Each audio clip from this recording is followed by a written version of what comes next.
Bienvenue dans cette étude biblique que nous essayons de garder le plus court possible sur un sujet très important. J'aimerais d'abord qu'on lise Apocalypse 15, Apocalypse 16, verset 15. D'abord prions. Seigneur mon Dieu, nous allons partager ta parole. Je prie que ta parole, Seigneur, soit une messagère dans le cœur de ceux qui l'écoutent. Que nul ne puisse écouter cette parole sans en être touché. Que cette parole apporte le rafraîchissement du salut en Jésus-Christ. Que cette parole apporte l'esprit de repentance dans le cœur de ceux qui vont l'écouter et l'esprit d'affermissement dans la foi également pour ceux qui sont déjà dans la foi. Père, je te dis merci pour ta parole. Au nom de Jésus, Yeshua, notre Sauveur. Amen. Alors nous lisons Apocalypse 16, verset 15. Jésus dit, « Voici, je viens comme un voleur. Heureux celui qui veille et qui garde ses vêtements, afin qu'il ne marche pas nu et qu'on ne voit pas sa honte. » Jésus-Christ vient comme un voleur. Il vient à un moment où on ne s'y attend pas.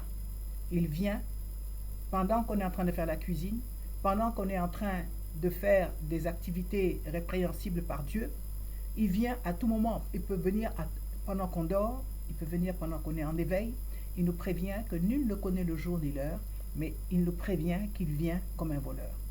Bien-aimés du Seigneur, sachant que la Bible nous parle du grand jugement du trône blanc, dans Apocalypse 20, vous allez le lire au verset 12, la Bible dit, au verset 11, « Puis je vis un grand trône blanc, et celui qui était assis dessus, la terre et le ciel s'enfuirent devant sa face, et il ne fut plus trouvé de place pour eux. Et je vis les morts, les grands et les petits, qui se tenaient devant le trône. Des livres furent ouverts, et un autre livre fut ouvert, celui qui est le livre de vie. Et les morts furent jugés selon leurs œuvres, d'après ce qui était écrit dans ces livres. » Donc il y a un livre de vie dans lequel seront inscrits ceux qui auront accepté Christ. Ceux qui ont accepté de croire en Jésus-Christ, de croire en sa divinité, de croire en sa venue sur la terre pour sauver les hommes de l'humanité entière, en son sacrifice suprême, et qui l'ont accepté comme leur Seigneur et leur Sauveur. Ceux-là seront inscrits dans le livre de vie. Bien entendu, ceux qui l'ont accepté et qui marchent selon l'esprit de vie.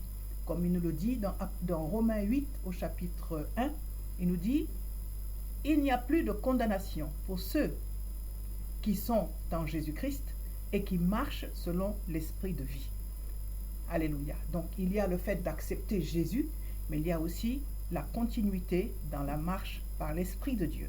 Alléluia.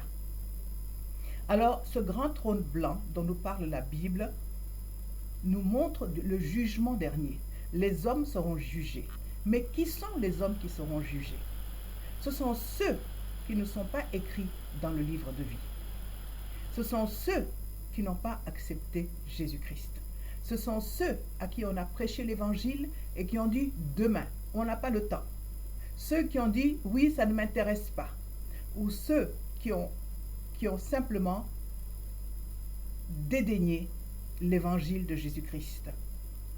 On est venu leur apporter la parole et ils l'ont rejeté d'un revers de main.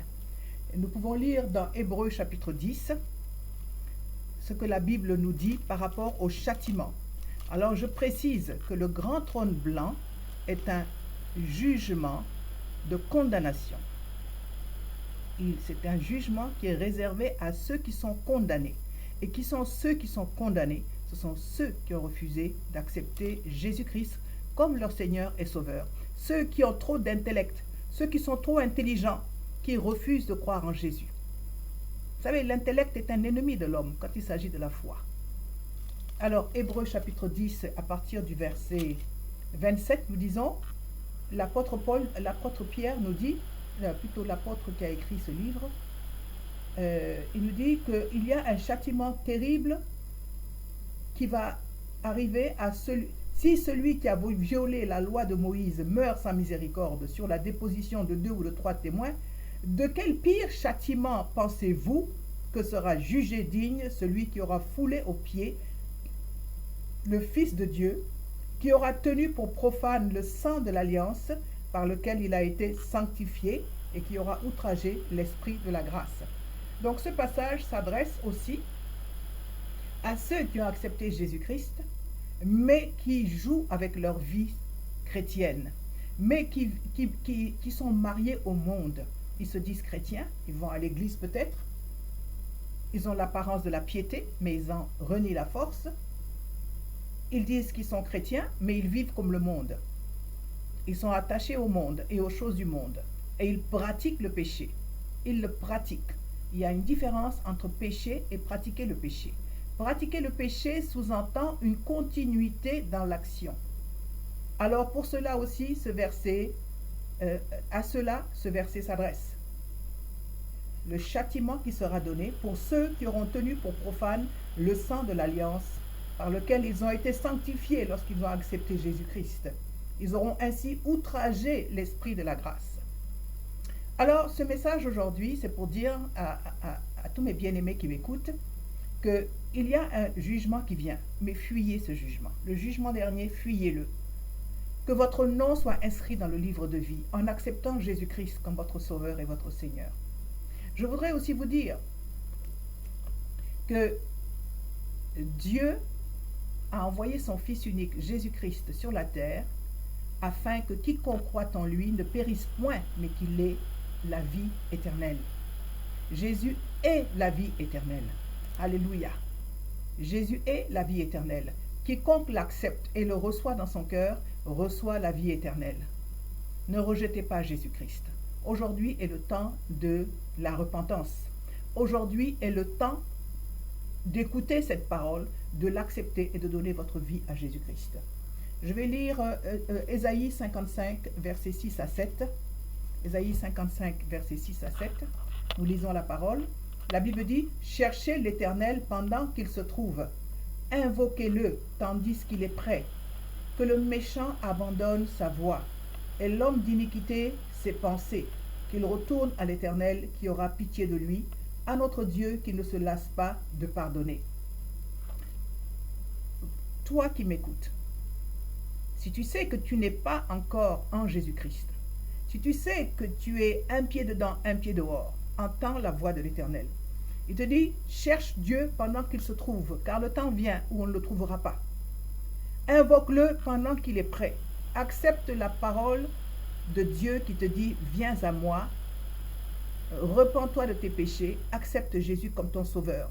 Que le méchant abandonne sa voie, que le méchant abandonne ses mauvaises habitudes, que l'homme d'iniquité abandonne ses mauvaises pensées, qu'il retourne à l'Éternel qui aura pitié de lui. Oui, nous sommes sous le temps de la grâce. Dieu veut te pardonner. Dieu veut te donner la grâce de son pardon et la grâce de son salut. Et pour toi qui as déjà reçu le salut, mon fils, ma fille, je te demande de travailler avec tremblement à ton salut. Ne joue pas avec ta vie chrétienne. Marche dans la vérité, car tu as cru au Seigneur de la vérité, Jésus-Christ de Nazareth. Alléluia. Tu as cru en lui. Marche fidèlement dans ses voies. N'accepte pas d'être marié au monde. N'accepte pas de marcher avec le péché. N'accepte pas de te laisser séduire par l'impudicité, par l'amour de la gloire des hommes, par l'amour de l'argent. Ne te laisse pas séduire. Car Jésus nous a prévenus que nous vivons dans un monde de séduction. Alors qu'est-ce à dire? Eh bien, il faut savoir que l'enlèvement arrive. L'enlèvement arrive. Nous ne savons pas le jour ni l'heure. Jésus dit, je viens comme un voleur. Alors que chacun se prépare pour l'enlèvement. À tout moment, Jésus peut revenir. Pendant que vous regardez cette vidéo, Jésus peut revenir. À tout moment. Alléluia. Je vais prier pour vous. Éternel notre Dieu, je veux te recommander tes enfants qui m'écoutent. Et je prie que la grâce de la repentance descende sur ceux qui ont écouté. Je prie que la grâce de la transformation de l'Esprit descende sur eux par le Saint-Esprit de Dieu. Je prie que tous ceux qui étaient éloignés de toi et qui se sont dit « Dieu ne peut pas m'accepter parce que je suis mauvais, parce que je suis tueur, parce que je suis voleur », tous ceux qui se disent que Dieu ne peut pas les accepter à cause de leurs péchés, Seigneur, qu'ils sachent que tu es un Dieu d'amour et qui pardonne, qui ne se lasse pas de pardonner. Seigneur mon Dieu, attire-les à toi. Et ceux qui sont déjà en toi, qu'ils continuent à marcher dans la fermeté, dans la fidélité. Et ceux qui ont rétrogradé, des chrétiens qui ont rétrogradé. Éternel mon Dieu, je demande par ta grâce que tu les ramènes à toi, que tu les visites avec un cœur de repentance. Il est écrit que l'Esprit de Dieu nous convaincra de péché et de justice.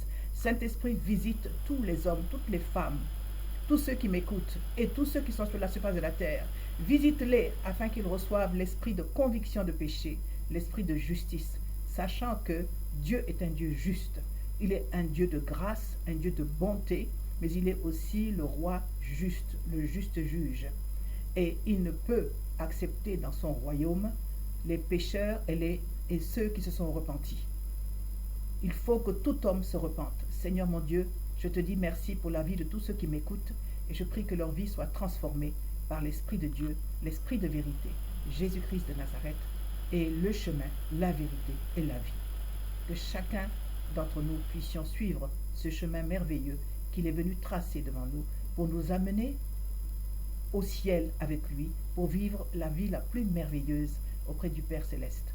Au nom de Jésus, Yeshua notre Sauveur, soyez abondamment bénis. Amen.